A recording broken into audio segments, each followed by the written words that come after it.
ఇప్పుడే జీ5 app download చేయండి. చూడండి మీ ఫేవరెట్ టీవీ షోస్ ఎప్పుడైనా ఎక్కడైనా. నీ మీద నాకు అనుమానం వచ్చింది. సంబంధం వారు ఉండగానే ఈ విషయం బయటపడి ఉంటుంటే అందరి ముందు చెప్పుతో నీ పెళ్ళం పళ్ళు రాలగొట్టుండేదాన్ని. ఏయ్ మోయ్!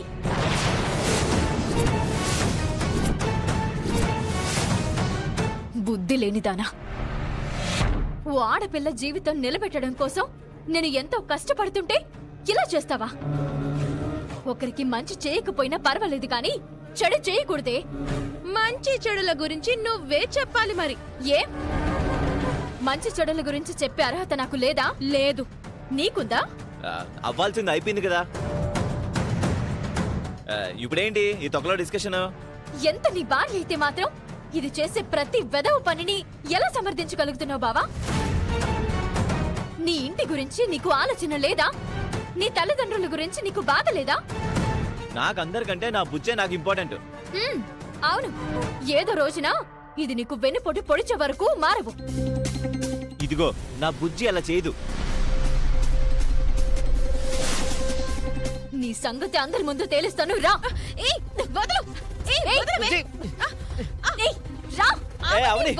నీకు బలం ఎక్కువ ఉందని నాకు తెలుసు. వదులు.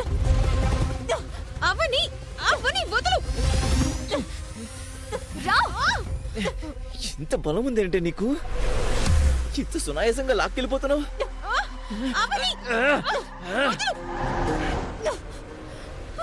ఈ కృష్ణగడి భార్యనే లాక్కెళ్తావా? చికెను మటన్ తిని పెంచిన కండలవి టన్నుల కొద్ది బలం ఉంది. దమ్ముంటే ఇప్పుడు లాగు. వదలను. వదులుతావా వదలవా? వదలనంటే వదలను. గట్టిగా లాగేను అంటే దీని చెయ్యి ఊడొస్తుంది. కృష్ణ వదలకు. వదలవని. బుజ్జి తూ చింతా మత్ కర్నా. మే హూనా కిట్టు. అవనే నీ బలం చూపించు.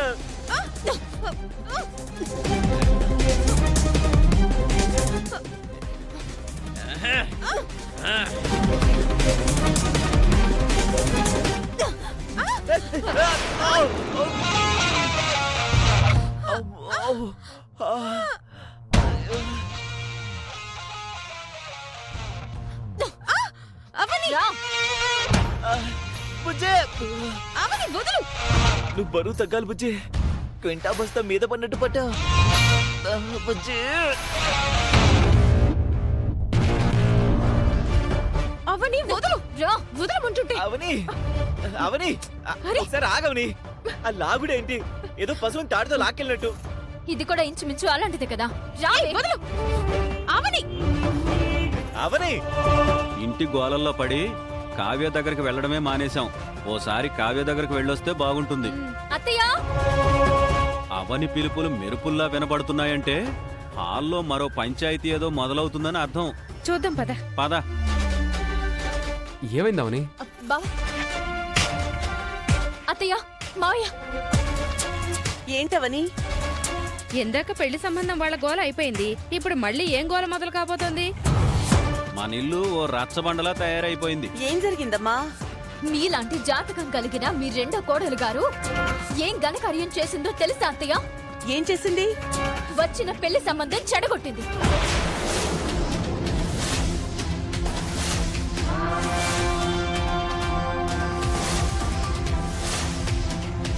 పెళ్లి సంబంధం వారితో ఫోన్లో మాట్లాడడం నేను చూశాను.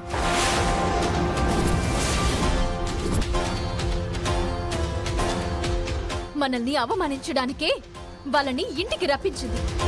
కానీ చెప్పాల్సినవన్నీ వాళ్ళకి ముందే చెప్పేసింది. అవని చెప్పింది నిజమా? నిజమా అని అడుగుతున్నాను. అబద్ధమమ్మా. అవని నిహారికను ప్యాచ్ చేయడానికి అలా చెప్తోంది. నిహారిక నువ్వు చెప్పు, అవని చెప్పింది నిజమా కాదా? నువ్వు చెప్పినా చెప్పకపోయినా నేను నిజం తెలుసుకోగలను. నిజమే.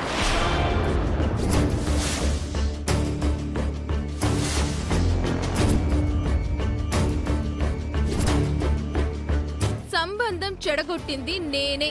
అవునా? ఇలాంటి విషయాల్ని మన గ్యాంగ్ తో ముందే డిస్కస్ చేస్తావు కదా, మరి చెప్పకుండా నీకు నువ్వే ప్రొసీడ్ అయిపోయావేంటి? నువ్వు నోరుమే. నీకెప్పుడేం మాట్లాడాలో తెలీదు. నోరు కుట్టేయాలి. ఎందుకలా చేసావు? ఎందుకత్తయ్య నా మీద సీరియస్ అవుతున్నారు? ఓ ఆడపిల్ల జీవితం నాశనం చేయాలనుకోవడం తప్పు కదా? ఈ ఇంట్లో అవని ఏం చెప్తే అది జరగాల? అవని ఎలా నడుచుకోమంటే అందరం అలా నడుచుకోవాలా? అవని వాళ్ళ కాలకి మేం సపోర్ట్ చెయ్యాలా?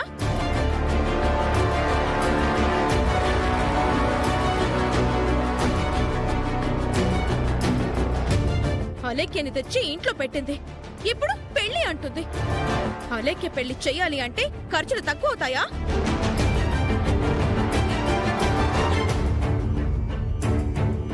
అంత డబ్బు ఎక్కడి నుంచి పెడతారు? రుద్రాణి గారు కోమాలో ఉన్నారు. ఆవిడ ఇప్పుడప్పుడే బయటకు వచ్చేలా లేదు. నిహారిక అన్నట్టు ఈలోపు ఏదైనా సంబంధం సెట్ అయితే మనమే డబ్బులు పెట్టాలిగా. తప్పే ఉంది వదినా. ఆడపిల్ల పెళ్లికి సహాయం చేస్తే మనకి పుణ్యమే కదా. నా కూతురు కాపురం నుంచి ఇంటికొచ్చేసినప్పుడు అమ్మ నాన్నల్ని అడిగాం, అప్పుడిచ్చారా? భలే పాయింట్ అడిగావే. లావణ్యక్క నెక్లెస్ కోసం డబ్బడిగింది, అది కూడా చేబదులుగా అప్పుడిచ్చారా? అన్నయ్య మీద అప్పుల వాళ్ళు దాడి చేశారు, అప్పుడిచ్చారా? మరి ఇప్పుడు ఎలా ఇస్తారు? రుద్రాణి గారు కోమా నుంచి బయటికి రాగానే ఇచ్చేస్తారు.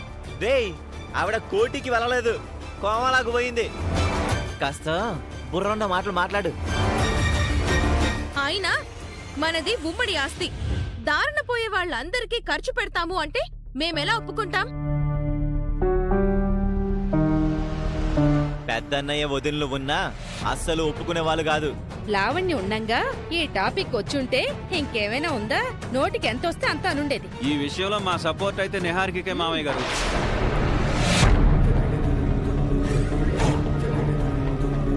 ఇల్లరికం అల్లుడివి, ప్రతి విషయంలోనూ జోక్యం చేసుకుంటావెందుకు బావా? చూసారా నాన్న, మా ఆయన్ని ఎంత మాట అన్నాడో? నేను ఊరికే ఉండి తిని తిరగడం లేదు, ఇంటి పనులన్నీ చూసుకుంటున్నాను. ఆ రకంగా చూసుకుంటే నేను మీ అక్కతో మీ ఇంట్లో అడుగు పెట్టిన దగ్గర నుంచి లెక్కేస్తే మీరే నాకు బాకీ ఉంటారు. ఇంకాపండి మీ గోల.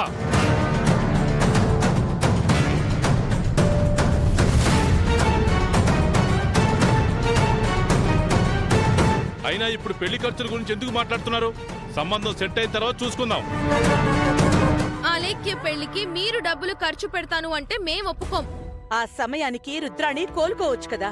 కోలుకోకపోతే సెట్ అయిన సంబంధం వదులుకుంటారా? శ్రీకర్ని కాపాడిందని అవని మాటిచ్చింది. ఇప్పుడు మేము అవని వైపు ఉండాలా? పెళ్లికి డబ్బు ఖర్చు చేయడానికి వీల్లేదని చెప్పే మీ వైపు ఉండాలా? ఇలాంటి పరిస్థితుల్లో పెళ్లి ఎలా జరుగుతుందో ఏంటో.